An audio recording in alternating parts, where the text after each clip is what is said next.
are these people? Labels are bad. How many times have I told you kids this? How many times? At least 85. At least 85. So Collin brought me this article by CJ Polychroniou. I hope that's how you Polychroniou. My apologies with your extremely alphabetical name, but you write, are political labels a farce? I hope you've been watching. The case of the non-radical left.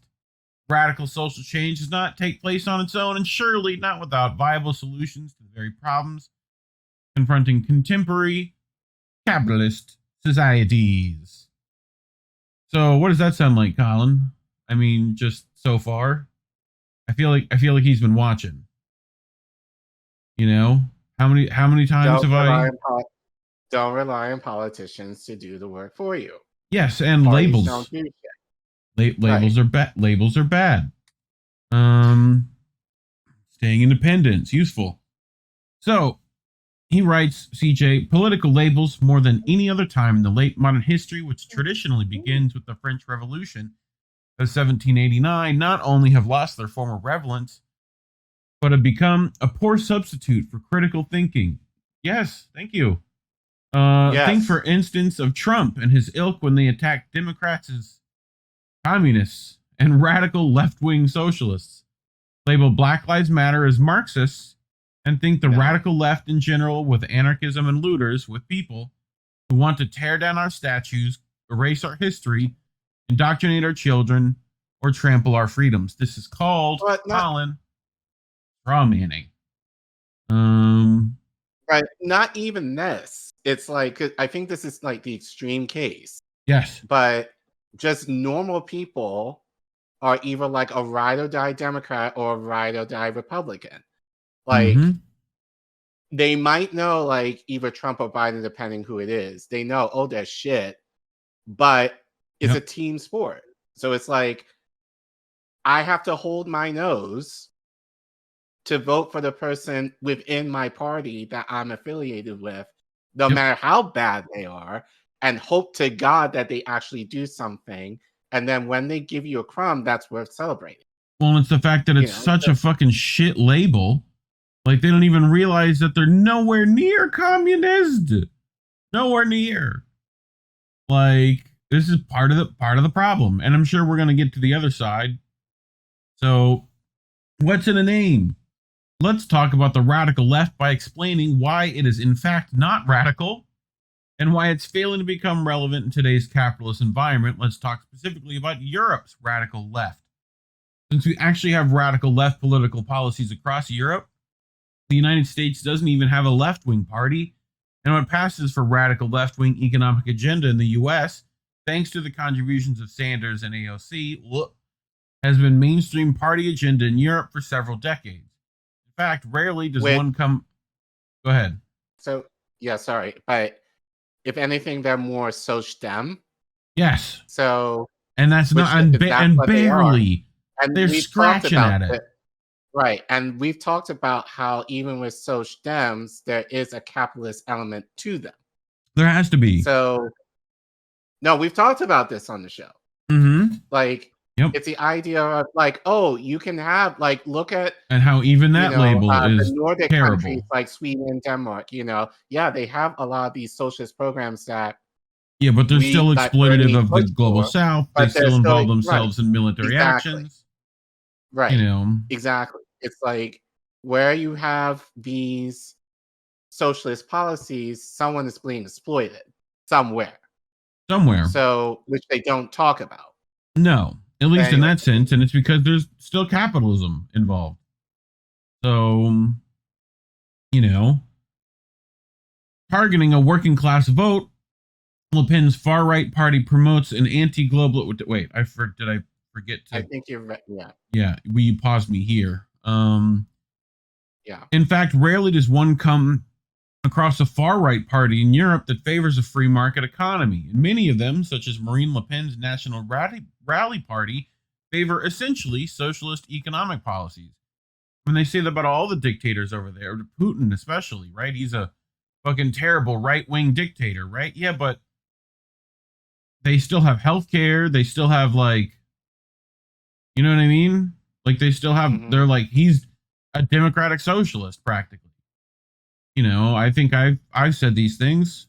So targeting a working class vote, Le Pen's far-right party promotes an anti-globalization economic agenda in which the protection of workers takes priority over economic freedoms. Setting prices, taxing the rich, giving out subsidies to collapsing sectors of the economy, and retirement at 60 are part of the social populism agenda on the National Rally Party, which explains why it has attracted traditional left-wing voters. The political and ideological profile of today's European radical left parties and organizations have been largely shaped by the experience of the collapse of communism. Those parties did not remain committed to communism after the dissolution of the communist bloc, and the integration of the former communist countries into the Western capitalist system shifted to a variety of different left reformist political outlooks, ranging from exclusive emphasis on green politics, i.e., like the green type, right? We're looking at you, Green Party. Y'all got labels too. Y'all forgot. So to the adoption of postmodern radicalism and the politics of multiculturalism built around a resistance project that emphasizes primarily non-class forms of oppression. Did you catch that? You'll catch that shit? Okay. I.e. in Greece, the coalition of the radical left combined a blend of ideological perspectives ranging from anarcho-communism and environmentalism to Maoism, Euro-communism, and even social democracy.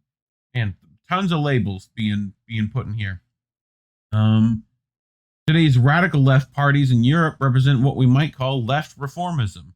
None of them qualify as being anti-system, and most of them are anti-neoliberal rather than anti-capitalist. So there are two key factors that explain the shift toward left reformism. First, the collapse of actual existing socialism itself and the overall lack of ideological appeal that Soviet-style communism had on the majority of Western Europe's citizenry. And second, the fundamental changes that have taken place inside capitalist societies since the end of World War II, not the least of which have been the growth of the middle class and the sharp decline of the industrial proletariat, even though we seem to be returning to a stage where the poor working class appears to be growing rapidly while the middle class is shrinking. I mean, any lies so far? No. Yep.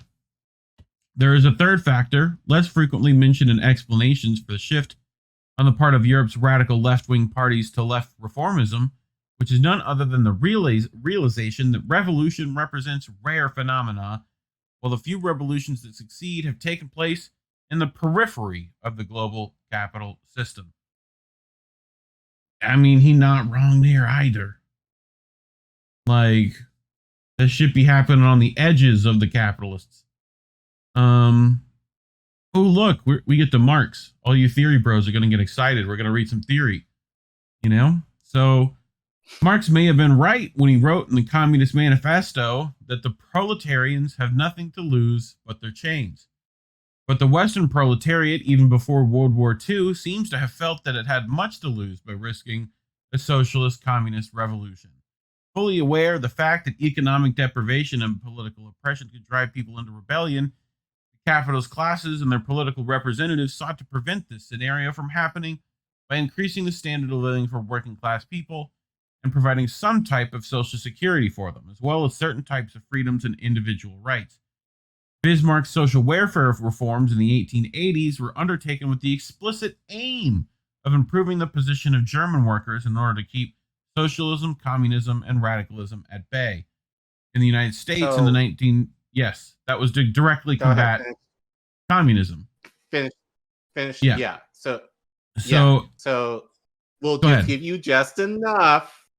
Yep. Socialist programs. So you don't want the communism. Right. Yep. Yep. I'm glad you're with me. The New Deal was intended by its planners to keep capitalism alive and stave off social unrest and rebellion. I wonder why. The expansion of the social state in Europe after World War II was also undertaken with similar objectives in mind, although the ideological and repressive state apparatuses played an equal crucial role in the legitimization of reproduction of the capitalist social order. The U.S. intervened to suppress popular progressive forces and defend the interest of U.S. corporations not only in Latin America, but Asia and Africa. Also in Western Europe, including countries like Greece, Italy, Portugal, Spain, Belgium, Holland, and France. The CIA interfered even in British politics, and it is estimated that it spent hundreds of millions of dollars, more than $65 million in Italy alone, between 1945 and 1968, on various subversive operations against parties of the left, trade unions, and political activists in post-war Western Europe alone. I smell Maggie Thatcher coming. But let's return to the politics of left reformism. In today's global capitalist environment, left reformism implies by necessity a certain degree of an inevitable ideological and political ambiguity, as well as plenty of confusion around economic policy. Yes, social classes are not divided into two highly rigid groups, rich and poor, or capitalists and workers, nor do ideological proclivities or political affiliations stem naturally from one's given social class. Support for France's National Rally Party is increasingly derived from various social classes, but with a common outlook. They stand for traditional conservative values, including deep-seated nationalism, defense of the French welfare state, and of national industry, and an overtly anti-immigration policy mixed with a strong dose of anti-EU sentiments.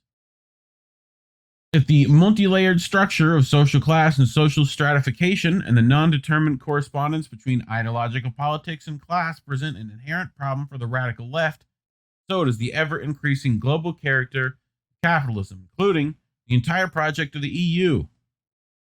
It is true in a truly globalized environment, and with global economic and financial elites literally dictating, either directly or indirectly, via the enormous power they hold over economic resources, which we just talked about, political processes and policies, the strategies to be pursued for the radical restructuring of the system's operations, and ultimately for the political and economic transformation from capitalism to socialism, entail far greater difficulties and substantially more significant risks than ever before.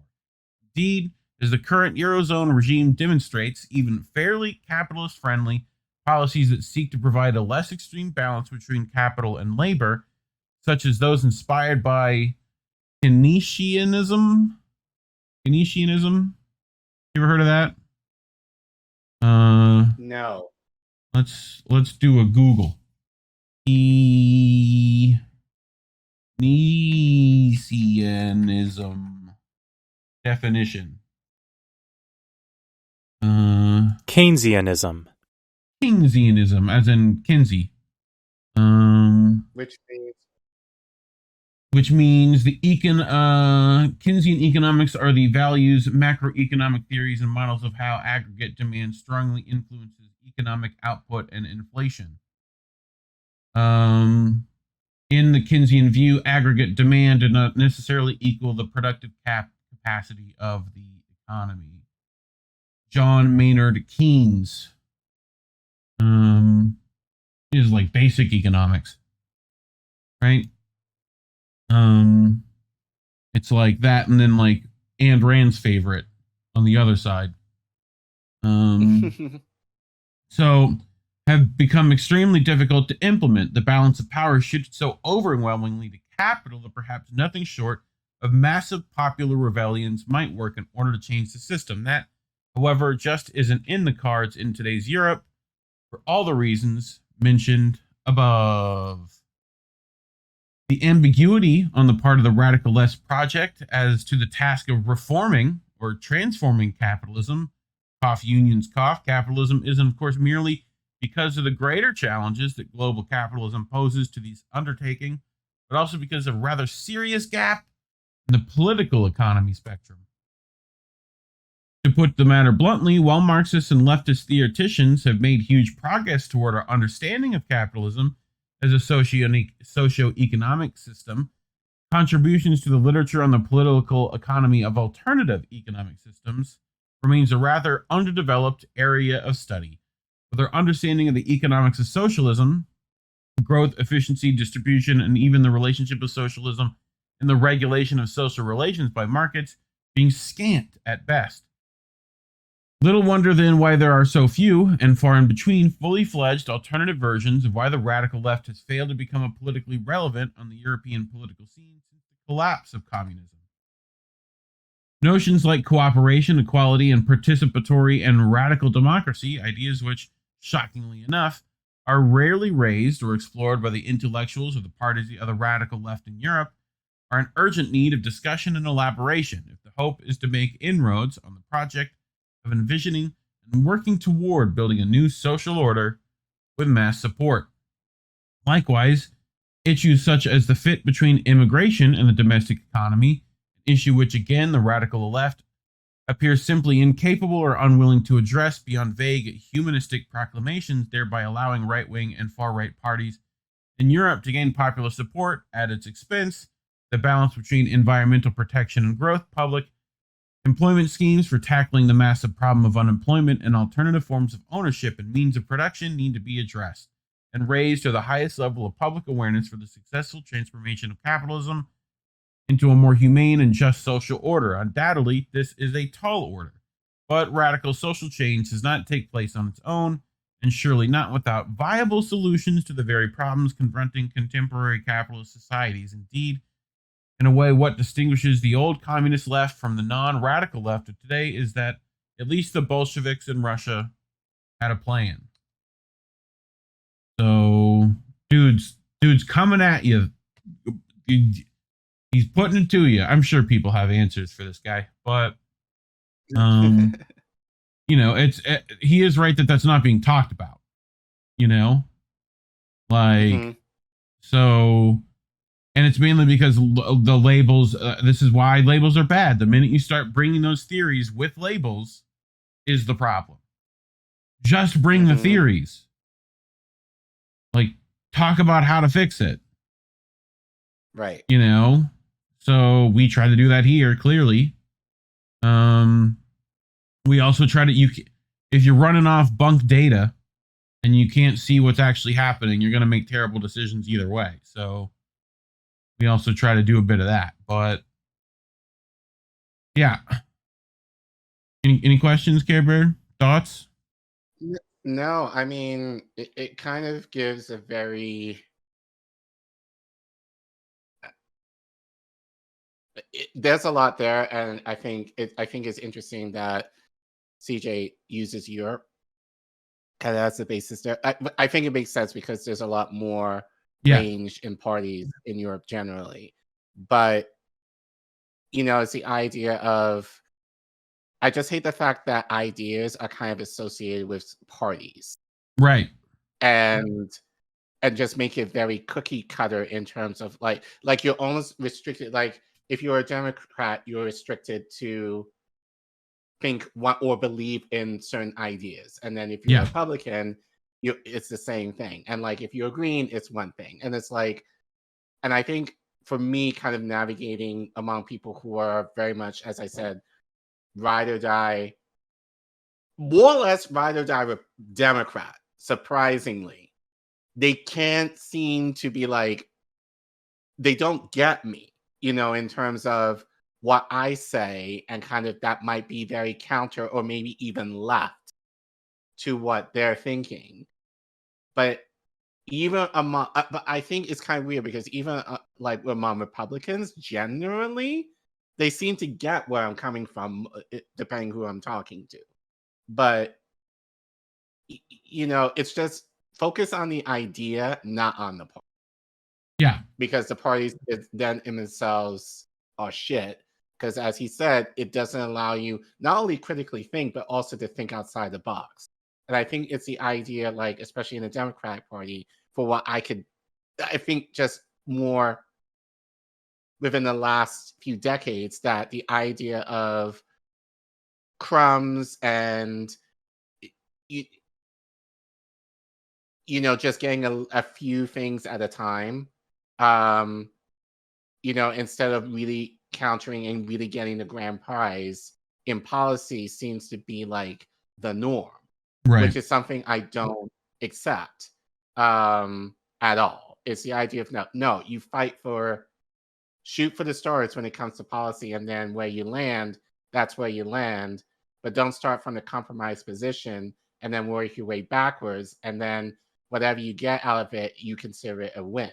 Like that just infuriates me to no end. And I think a lot of people think that way and kind of are in that space of we can take what we can get. We continue fighting, but I don't want to necessarily want the rest of my life to fight for crumbs, incremental crumbs. Yep, I agree. Which we're leading to why we get crumbs here in a second. But